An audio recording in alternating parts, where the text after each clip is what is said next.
0, 1. Let's get started.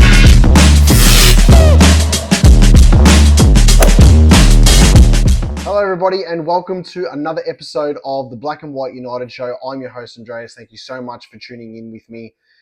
Today we're going to be talking about BRAYDEN Maynard. Is his future at Collingwood or is it at North Melbourne? We're going to be talking about our backline. Who comes in? Is it Billy Frampton? Is it Charlie Dean?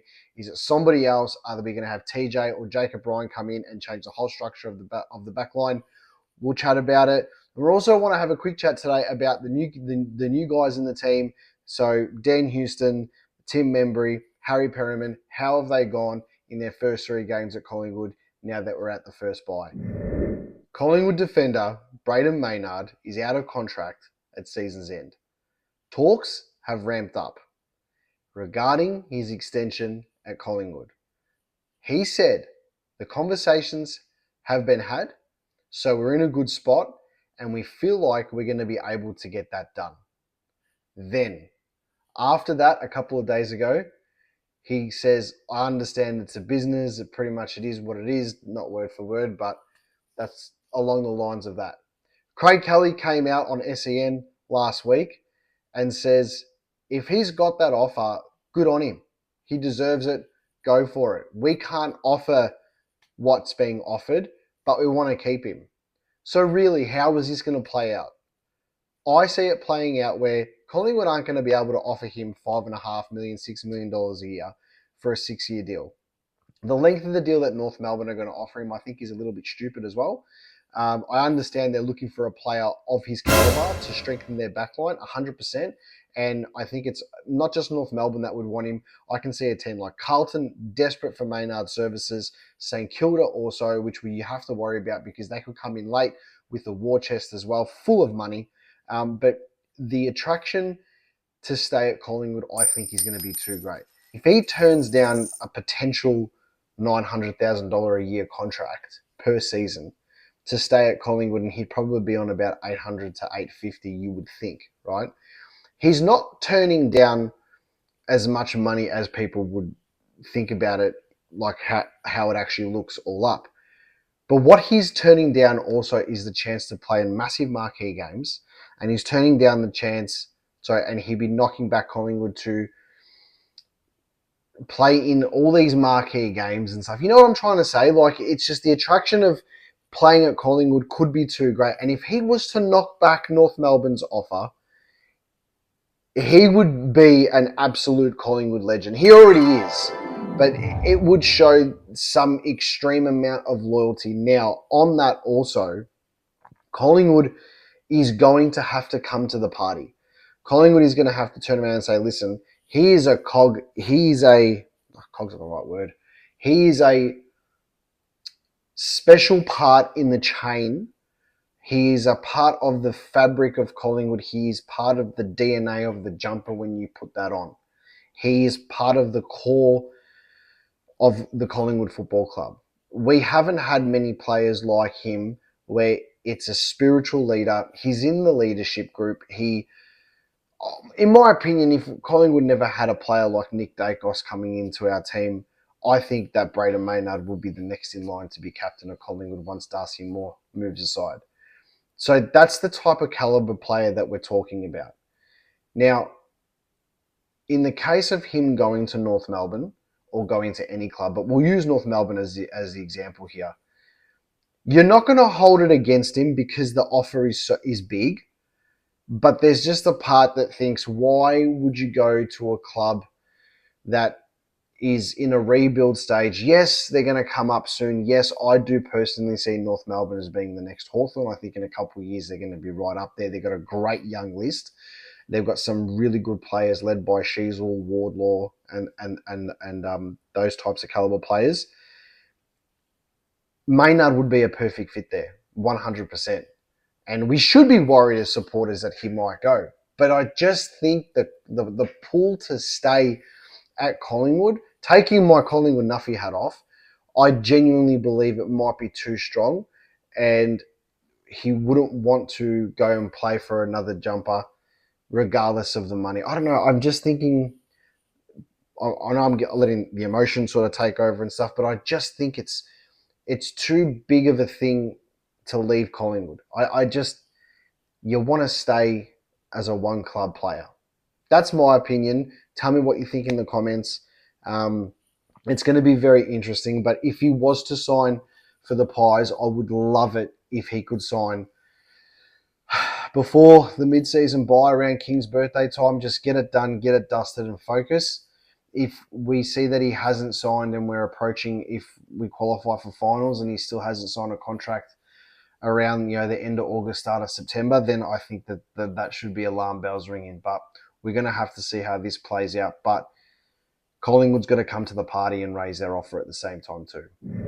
So obviously really disappointing seeing Reef do his knee against the Dogs. I feel like he wasn't the standout choice to be in that position, but Collingwood did put a lot of their eggs in that basket to try and develop him and get him ready to take that spot. Now, the issue with Reef is obviously that he is out of contract. He did sign a 1-year deal. If I was the Pies, I'd be continuing that on a 1-year deal, potentially putting him maybe back on a rookie list for next season and getting him ready. So then, that might mean that, one of Ash Johnson or Oleg Markov do get delisted, which I think realistically both of them will get delisted. But I would like to see Leggy stay on the list for one more season, whether it's on a rookie list or, obviously on the main list.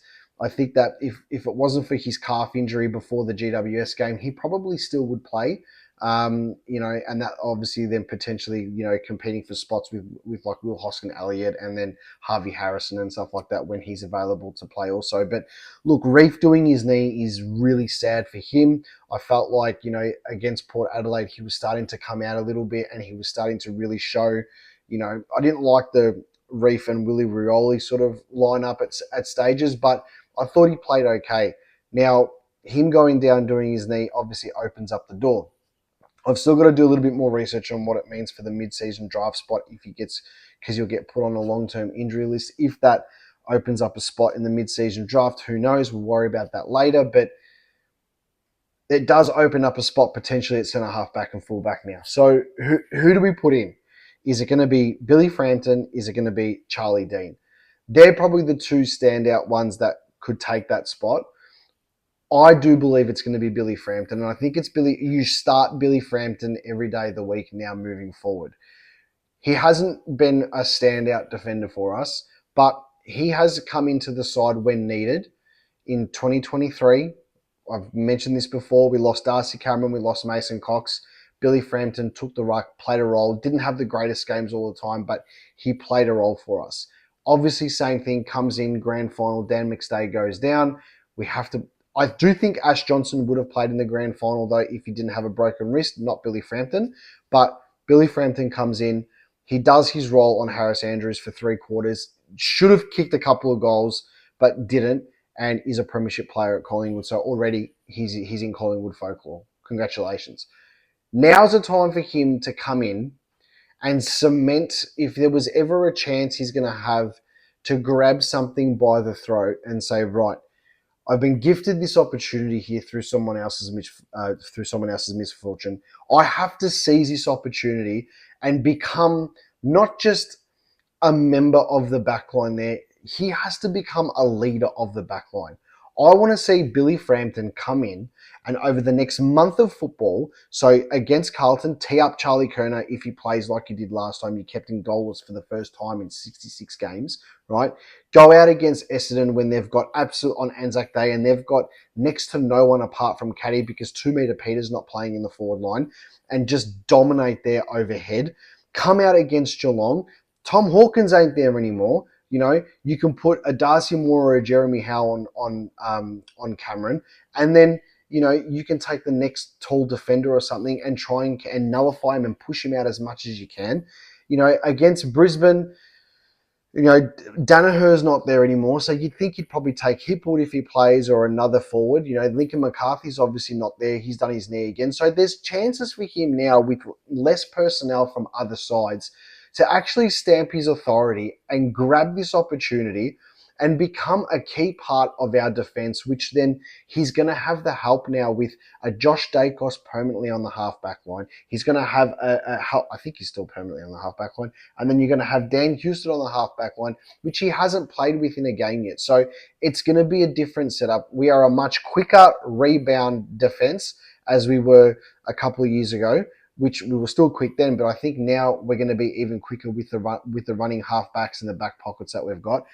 He doesn't have to go centre half back. You can even put Darcy Moore centre half back and leave Billy Frampton at fullback and just wear the defender, the forward like a glove, and just do not give him any sort of space whatsoever.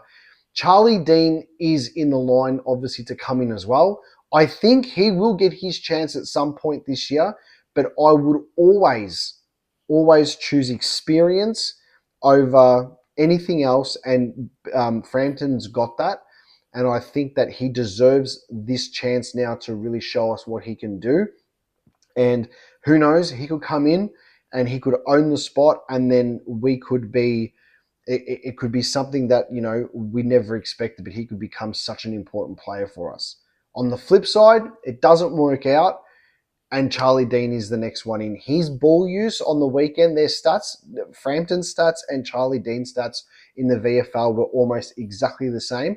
I did watch the replay. I thought Charlie Dean probably had better use of the ball, but Frampton played his role quite well. Didn't have any starring impact, but just lockdown defender, did his job, and that's it. And he got 17 touches. So I would put Billy Frampton in. You guys tell me what you think in the comments, or if there's something else, or if you want to see TJ or Jacob Ryan come into the back line and they shuffle things up. Let me know what you think. So just quickly, the new guys, Dan Houston, Harry Perryman, Tim Membry, how have they gone in their first 3 games at Collingwood? So they've had 2 games at the G and the 1 game, obviously, in Sydney. The Sydney game I'm not really going to talk about too much. Houston obviously didn't play. I thought Perryman's first half in that game was fantastic and sort of died off as the game went on. Membry, you didn't see much of him then, but then against Port Adelaide, everything clicked. I didn't think Perryman had a standout game against Port Adelaide. Did his job respectably, but I think that Houston and Tim Membry against Port were fantastic. The Dogs game was a lot tighter. I thought we had other players stand up when we needed to. Perryman had flashes of importance. And this is something that I wanted to talk about, and I didn't get a chance to talk about it in one of the lives I did last night, but Perryman had moments against the Dogs where he fed the ball out of the pack, or he did something very small which was so important. And that's what he did at GWS. And that became such an important part of their progression. And I think they're going to miss that this season with him not being there. And it's very important for us, especially because I personally don't think Tom Mitchell's going to get much of a run this year. Also, Dan Houston against the Dogs, he kicked that goal. He wasn't a standout. He didn't do anything too special apart from that goal. He had little bits here and there, but it was more Josh Dacos and Nick Dacos that obviously took that game by storm. I think now the bye has come at a great time so they can reassess, but I'm expecting against Carlton, and we'll do our previews and stuff next week because we've got the week off, which is well-deserved this week. I can really see Dan Houston taking it up to Carlton quite easily. I think that he's going to be able to push the ball so quick out of their forward line that it's going to completely break their setup, and I think this is the game where we turn around and be like, here he is. Perryman also has a great chance to show us what he can do around the ground against Carlton. And obviously moving forward, I think it's slowly going to start building up, and then we're just going to see consistent block of football from these guys. Now that the rush of the 3 games in 12 days has obviously gone, they get to reassess now with the bye and then move forward.